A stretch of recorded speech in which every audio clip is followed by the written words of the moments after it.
Prabowo dan Surya Paloh sepakat tetap menjaga persatuan bangsa meski akan saling bertarung di pemilu 2024. Kita akan bahas makna pertemuan Prabowo dan Surya Paloh bersama anggota Dewan Pembina Partai Gerindra Daniel Anzar Simanjuntak dan Direktur Eksekutif Indikator Politik Indonesia Burhanuddin Muhtadi. Selamat malam, Bung Daniel, Mas Burhan.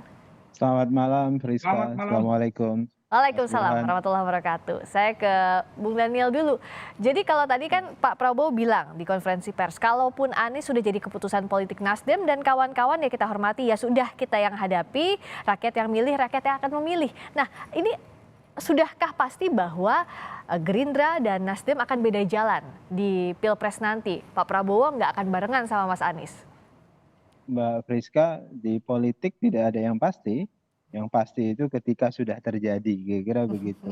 Yang jelas apa yang ditunjukkan oleh Pak Prabowo pada hari ini dengan mengundang Pak Surya Paloh ini adalah pembelajaran politik yang ingin disampaikan kepada publik bahwasannya kita ya ketika berkompetisi harus menjaga komitmen bersama untuk tetap menjunjung nilai-nilai dasar kita.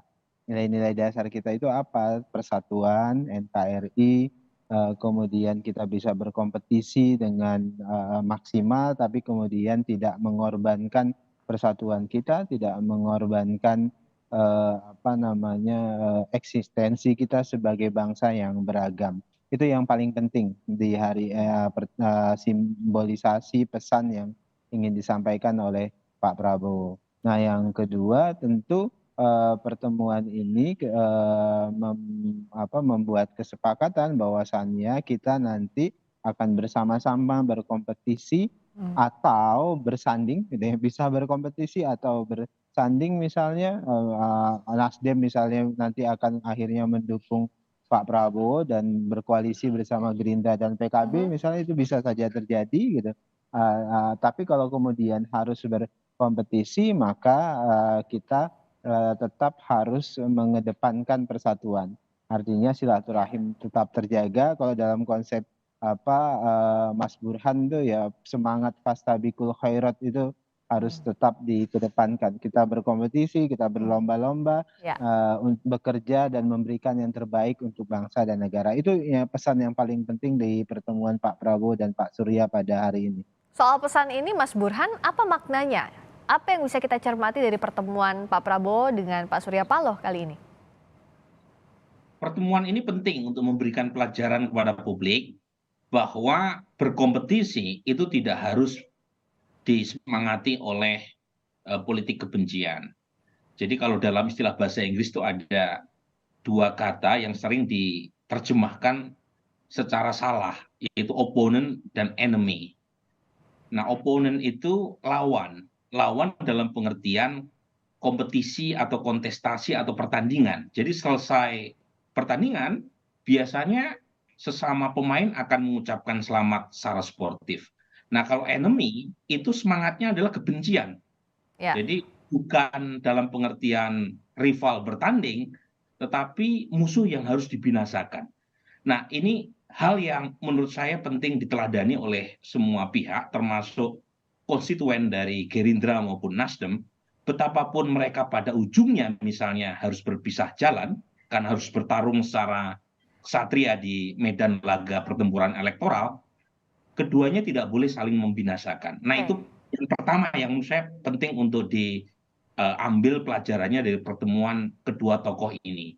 Tentu ada hal lain di luar dari sweet talk semacam ini ya. Misalnya pernyataan Pak Prabowo yang dikonfirmasi oleh Pak Surya Paloh bahwa pertemuan ini sekaligus menegaskan upaya untuk menunda pemilu itu patut untuk dilawan. Jadi menurut saya itu pesan yang sangat bagus, terutama ada segelintir elit yang masih bermain api dengan isu penundaan pemilu.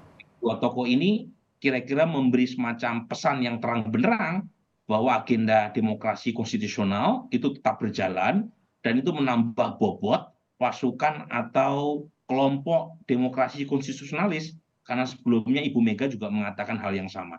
Di luar itu tentu ada pembicaraan, misalnya kalau lihat peta hari ini kan berdasarkan survei yang kredibel termasuk dari Kompas, itu tidak ada calon yang bisa menang satu putaran.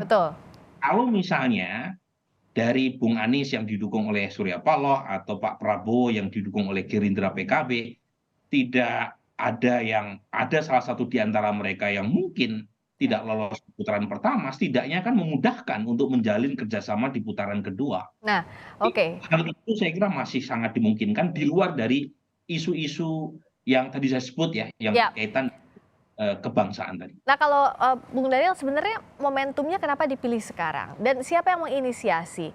Pak Surya Paloh minta waktu ke Pak Prabowo atau gimana cerita belakang layarnya? Sebelumnya kan memang Pak Prabowo pernah bertandang ke Nasdem Tower, dan ini adalah undangan Pak Prabowo, undangan balasan begitu.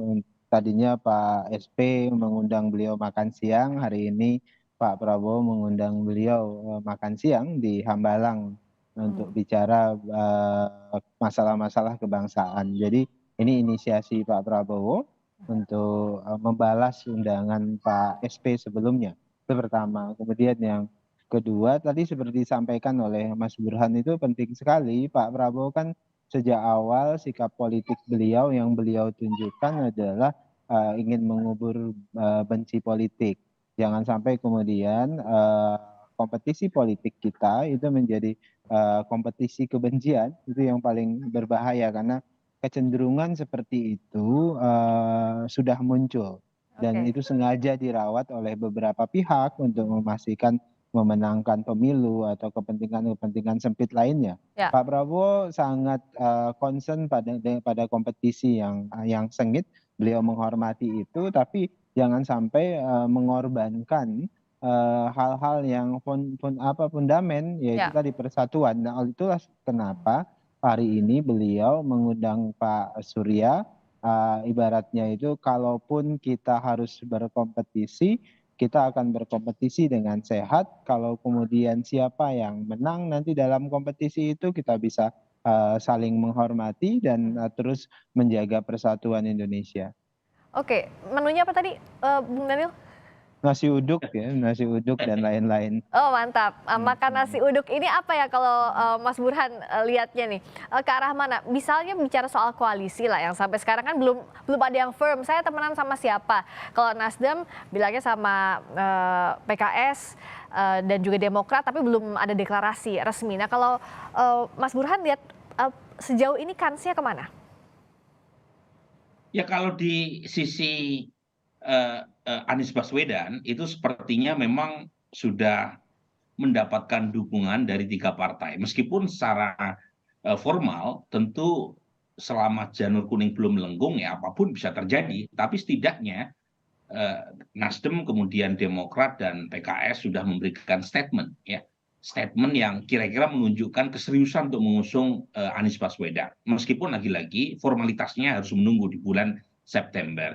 Nah, untuk koalisi kebangkitan raya itu antara PKB dan Gerindra itu setidaknya sudah ada platform kerjasama antar partai, tetapi siapa capres cawapresnya kan masih menunggu Ya. keputusan Pak Prabowo dengan Muhaimin Iskandar.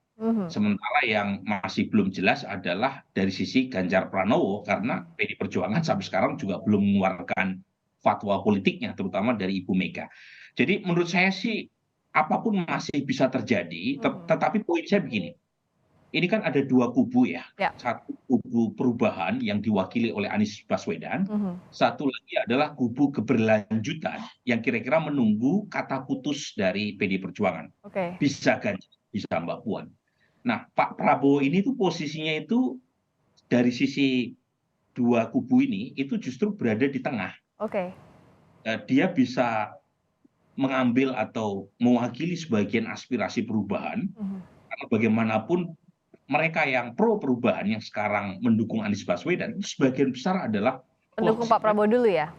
2014 dan 2019. Saat yang sama Pak Prabowo juga bisa mewakili kelompok keberlanjutan. Oke. Karena beliau sekarang menjadi pendukung utama pemerintahan Pak Jokowi, dan Ya. Pak Jokowi berkali-kali memberikan statement secara terbuka untuk mengendorse Pak Prabowo. Oke. Jadi dari posisi 2 faksi yang kencang ini, Ya. itu Prabowo justru berada di tengah-tengah gitu. Oke. Dia bisa menjadi semacam titik temu yang mempertemukan dua belah kubu tadi. Oke. Ya. Pertanyaannya pada akhirnya Pak Prabowo ada di mana itu sangat tergantung hasil putaran pertama, karena kalau kita lihat peta hari ini sepertinya tidak ada calon yang bisa menang satu putaran ya, dengan asumsi Ganjar dapat tiket. Oke, terakhir singkat saja Bung Daniel, sejauh ini kemana yang sudah firm koalisi dari Gerindra? Ya masih panjang perjalanan memang, tapi sama PKB udah oke kah, udah solid kah? Dan kawan-kawan partai lain mana yang sudah mulai merapat nih? Kalau tadi kan Mas Burhan lihatnya masih ada kemungkinan Pak Prabowo ini ngambil dari dua ceruk, perubahan dan yang melanjutkan. Yang jelas Mbak Priska, kita firm dan solid dengan PKB. Jadi keputusan siapa wapres Pak Prabowo itu akan dibicarakan tentu dengan Caimin ya, dengan Gus Imin yang memang mendapat mandat dari PKB, dan beliau berdua lah yang akan bicara menentukan cawapres Pak Prabowo nanti siapa. Jadi yang jelas dengan PKB, dengan Caimin kita terus berjalan, bahkan menguatkan grassroots masing-masing partai, masing-masing koalisi supaya kemudian nanti siap bergerak dan siap berkompetisi.